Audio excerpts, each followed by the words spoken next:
rise to lay on the table. Sir, with your permission, I rise to lay on the table a copy each of the following papers, Hindi and English version. Economic Survey 2022-23, Economic Survey 2022-23 Highlights, and Economic Survey 22-23 Statistical Appendix. Item number 4 Shri Pankaj Chaudhary ji. अध्यक्ष महोदय, मैं संविधान के अनुच्छेद 151(1) के अधीन निम्नलिखित पत्रों की एक प्रति अंग्रेजी तथा हिंदी संस्करण आपकी अनुमति से सदन के पटल पर रखता हूं। पहला, वर्ष 2021-22 के लिए वित्त लेखे संघ सरकार। दूसरा, वर्ष 21-22 के लिए विनियोग लेखे सिविल संघ सरकार। सभा की कार्रवाई कल बुधवार दिनांक 1 फरवरी 2023 को प्रातः 11 बजे तक के लिए स्थगित की जाती है। All right, so that the economic survey that was tabled in the Lok Sabha, and thereafter, after tabling, it has now been adjourned. It is the union budget that will be presented by the finance minister tomorrow. As far as the government survey, which is likely to say that the growth that is seen at around 6.5% for 2023-24 under baseline scenario. Let's straight away go across to Madhav now. Is it likely to peg the GDP growth according to the survey reports that clearly suggest India's growth trajectory, Madhav? Well, absolutely. It's in the 6 to 6.08% GDP growth level. That is what we are looking at. That is what has been reported as far as the economic survey is concerned. Several other indices that also the Prime Minister referred to, that those who are in fact people who are persons knowledgeable as far as the economy is concerned, have been reporting several rays of hope, rays of light. That is the kind of statement, and of course a lot of good that is expected to come out as far as the economic survey is concerned. All of this will be tabled. It will in fact have to be studied. The budget also, of course, expected tomorrow. So very significant that all of these aspects that the Prime Minister referred to this morning, and in fact now at some level perhaps being reflected as far as the economic survey is concerned. Of course, we will have to go to the further details of the economic survey in terms of what it has, particularly, of course, as far as the economy is concerned, the projection of the GDP growth, of course, the most significant statistic that is expected out of the economic survey. But one must also remember that this is an economic survey and a projected budget that is to be presented tomorrow in an election year, because this will be perhaps one of the last budgets that will be presented, and over the next year how things transpire will be very, very crucial as far as the 2024 Lok Sabha election is concerned. So for the government, is this expected to be a populist one? Perhaps yes, that is a larger expectation given the fact that it is a country that is headed to the polls. So in fact, some loosening of the purse strings perhaps expected to that extent. And clearly, of course, if they do spend, what will be the sectors on which that spending will happen to perhaps ensure that as far as this government is concerned, that its policies are directed as being people-friendly, and the perception of the government is likely to change as far as the perception of people is concerned. All of these are going to be important factors to watch out for when tomorrow's budget is presented inside the House. The economic survey, of course, is a bedrock. It is a basis on which, of course, important policy decisions are taken, and of course, further decisions as far as the government's own approach is concerned are likely to be tweaked. But the state of the economy and the likely projections are, of course, the primary focus as far as the economic survey are concerned, and that, of course, being tabled just a few moments ago by Finance Minister Nirmala Sitharaman in the Lok Sabha. Okay, all right. But, you know, what happened in the Lok Sabha today, if that's a prelude to what's expected in the coming days, and of course tomorrow as the budget is presented, we've seen the opposition, one, giving a boycott call, and, you know, this is something that's happening on the very first day. Even when the president's address was given out, the opposition refusing to attend the session. This has never really happened in the parliament, Madhav.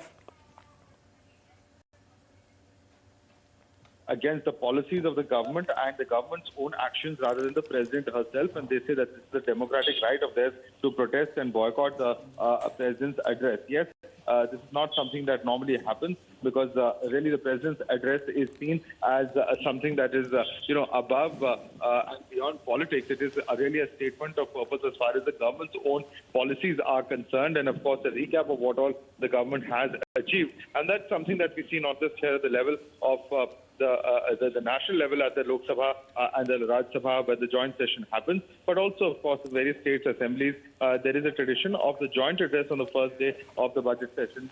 That is normally tradition. Even all the legislators come together, irrespective, cutting across party lines, and listen into what the governor has to say at the state level. And that's a light, certainly, of course, questionable. And in fact, government spokespersons and members of parliament coming out to say that this is unfortunate because it's a missed opportunity. It's an opportunity to recap what has transpired. Several of them also talking about how when India achieves 100 years of independence over the next 25 years, what is the roadmap for all citizens, whether rich or poor, what Absolutely. they should be doing and how. Because highlighting the roadmap, especially when it comes to India's economy and India dealing with a lot of issues. Pranesh, if you can help us highlight that, because even when it comes to the pandemic, the Ukraine-Russia war, there have been several issues as India's economy now has rebounded since the COVID-19 pandemic.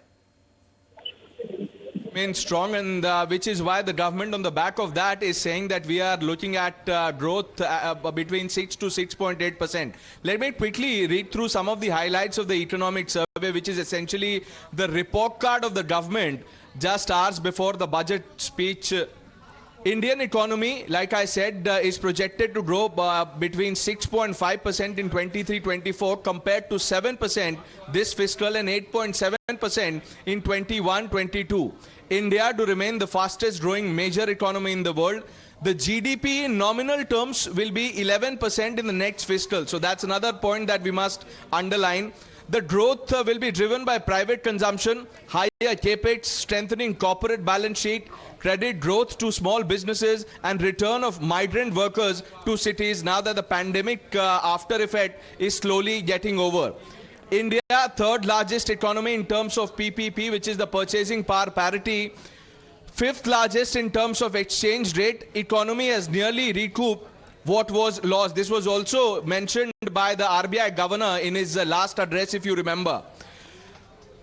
Economy has nearly recouped what was lost, renewed what has paused, and re-energized what had slowed during the pandemic and since the conflict in Europe. The real GDP growth to be in the range of 6 to 6.8% next fiscal, depending on global economic political developments. That's crucial because everything is interlinked. India's recovery from the pandemic was relatively quick. Growth next fiscal to be supported by solid domestic demand, pickup in capital investment. RBI projection of 6.8% inflation this fiscal, outside the upper target limit, not high enough to deter private consumption, also not too low to weaken inducement to invest. Then the economic survey also says that borrowing cost may remain higher for longer, entrenched inflation may prolong tightening cycle. Challenge to rupee depreciation persists with the likelihood of further interest rate hikes by the US Fed. The current account deficit may continue to widen as global commodity prices remain elevated. Economic growth momentum stays strong. If the current account deficit widens further, rupee may come under depreciation pressure. Overall external situation to remain manageable. India has sufficient forex reserves to finance the current account deficit and intervene in forex market to manage volatility of the rupee if a situation arises. Elevated downside risk to global economic outlook as inflation persisting in advanced economies and hints of further rate hikes by central banks. Inflation did not creep too far above tolerance range compared to several advanced nations. Economic advisor will also be holding a news conference around 2 p.m. and he will break this down, what is part of the economic survey. Then the economic survey also, Amita, highlights schemes like the PM Kisan, the PM Garib Kalyan Yojana, and says that it significantly contributed to lessening impoverishment. Credit disbursal, capital investment cycle, expansion of public digital platform, and schemes like the PLI, National Logistics Policy, and PM Gati Shakti to drive economic growth. The bank credit growth is likely to be brisk in FY24 on the back of benign inflation, moderate credit cost. The credit growth to small businesses remarkably high at over 30.5% in January-November 2022. The housing prices firming up after release of pent-up demand because of pandemic, decline in inventories. The central government capex grew 63.4% in April-November of the current fiscal.